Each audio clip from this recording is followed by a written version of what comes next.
Assalamualaikum warahmatullahi wabarakatuh. Anak-anak, hari ini kita akan belajar tentang mengidentifikasi struktur teks eksplanasi atau teks penjelasan. Struktur teks eksplanasi terdiri atas yang pertama adalah pernyataan umum. Ya, ini merupakan bagian pembuka teks eksplanasi yang berisi informasi yang telah diketahui orang dan disampaikan secara lugas. Yang kedua adalah deretan penjelas.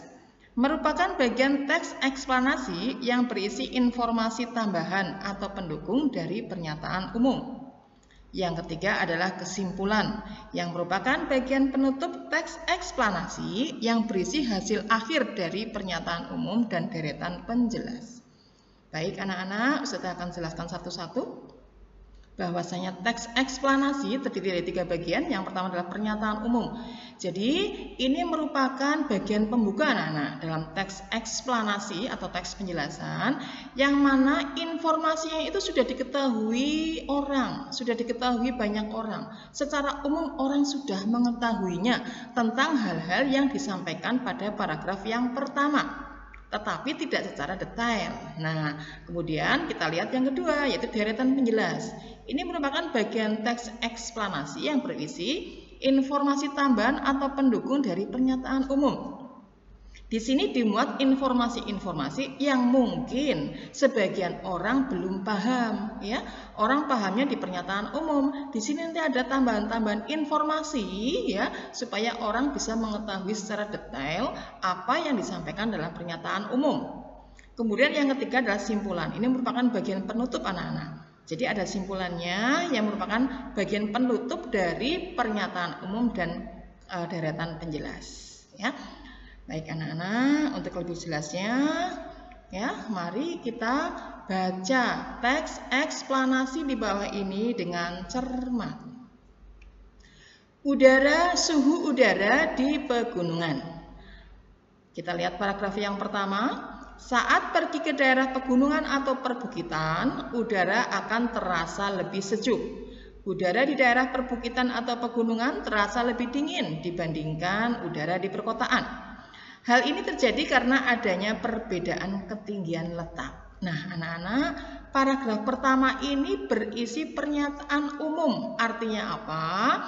Dalam paragraf pertama, semua pernyataan yang ada di sini sebagian orang sudah mengetahui. Sebagian besar orang sudah mengetahui bahwasanya di daerah perbukitan atau pegunungan pasti terasa lebih sejuk, ya, daripada udara di perkotaan, ya kan? Karena adanya ketinggian letak anak-anak. Jadi kalau semakin tinggi itu atmosfernya semakin renggang sehingga semakin dingin.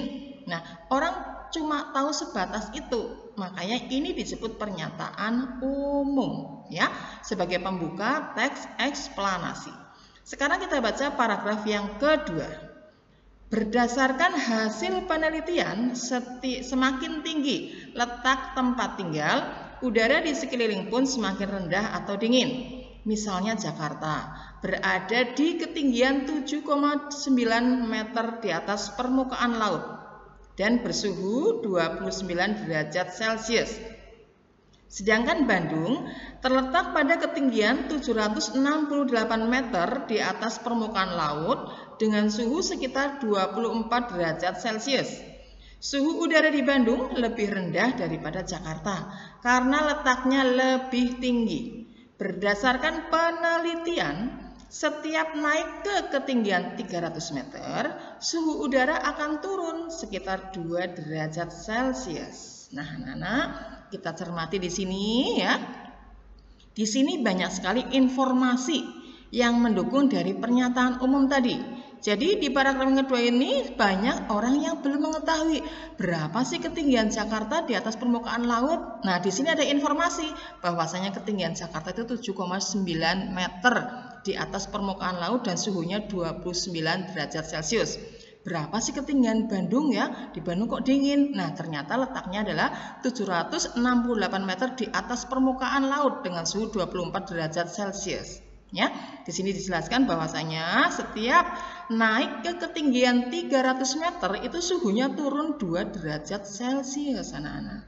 Ya, jadi paragraf 2 ini adalah deretan penjelas yang mana menjelaskan dari paragraf yang pertama, yaitu tentang pernyataan umum. Di sini diterangkan lebih detail ya. Kenapa kok daerah pegunungan kok lebih dingin daripada di perkotaan? Ya, karena perbedaan ketinggian letak. Nah, ini contohnya seperti itu anak-anak. Ini yang namanya deretan penjelas ya, sehingga orang akan lebih tahu lebih detail tentang pernyataan umum yang ada dalam bacaan. Sekarang paragraf yang ketiga, semakin tinggi letak semakin tinggi letak suatu daerah akan semakin sejuk udaranya. Panas matahari tidak akan terlalu terasa di kulit jika tinggal di daerah pegunungan atau perbukitan. Oleh sebab itu, jika tinggal di daerah yang tinggi, kita tidak akan mudah merasa kepanasan atau berkeringat. Ini merupakan simpulan ya dari paragraf 1 yang tadi diterangkan ya dengan paragraf yang kedua. Ini yang namanya kesimpulan ya. Anak-anak kita cermati, di sini ada 3 paragraf, 1, 2, 3. Paragraf yang pertama ini adalah paragraf deduktif ya, yang mana kalimat utamanya ada di awal paragraf. Kemudian paragraf yang kedua ini adalah paragraf deduktif sama ya, karena letak kalimat utamanya ada di awal paragraf. Nah, paragraf yang ketiga ini adalah paragraf induktif. Kita lihat di sini ada kata kuncinya oleh sebab itu. Nah, ini merupakan simpulannya. Simpulannya ada di bawah. Ini yang namanya paragraf induktif. Jadi kalimat utamanya ada di akhir paragraf. Baik anak-anak, sekarang kita kerjakan soal-soal berikut ini. Jawablah pertanyaan-pertanyaan di bawah ini. Nah ya, yang kuning ini adalah jawabannya ya. Tulislah struktur teks ekspanasi di atas, manakah yang termasuk pernyataan umum, deretan penjelas, dan kesimpulan. Ya, pernyataan umumnya tadi sudah jelaskan adalah paragraf yang ke-1. Deretan penjelasnya adalah paragraf yang kedua, dan kesimpulannya adalah paragraf yang ketiga. Soal nomor 2, tulislah ide pokok masing-masing paragraf tersebut. Tadi sudah jelaskan bahwasanya paragraf pertama adalah deduktif. Berarti kalimat utamanya di awal, ya. Ide pokoknya adalah intisari dari kalimat utama yang ada di awal, yaitu daerah pegunungan udaranya terasa lebih sejuk. Kemudian paragraf yang kedua juga deduktif, ya. Kalimat utamanya ada di awal. Ini merupakan intisari dari kalimat utama. Semakin tinggi letak tempat tinggal, udara di sekelilingnya semakin rendah. Kemudian paragraf yang ketiga adalah paragraf induktif, sehingga kalimat utamanya ada di akhir paragraf. Ya, ini adalah intinya, ya, inti dari kalimat utamanya adalah ide pokoknya adalah tinggal di daerah yang tinggi tidak akan mudah merasa kepanasan atau berkeringat. Ya, anak-anak, kalian sudah paham ya dengan apa yang Ustazah jelaskan? Ya, demikian anak-anak pelajaran tentang struktur teks eksplanasi pada hari ini. Ustazah harapkan kalian bisa memahaminya ya.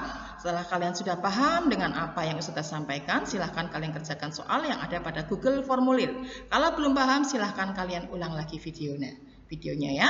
Oke anak-anak, demikian dari Ustazah penjelasan pada hari ini. Wassalamualaikum warahmatullahi wabarakatuh.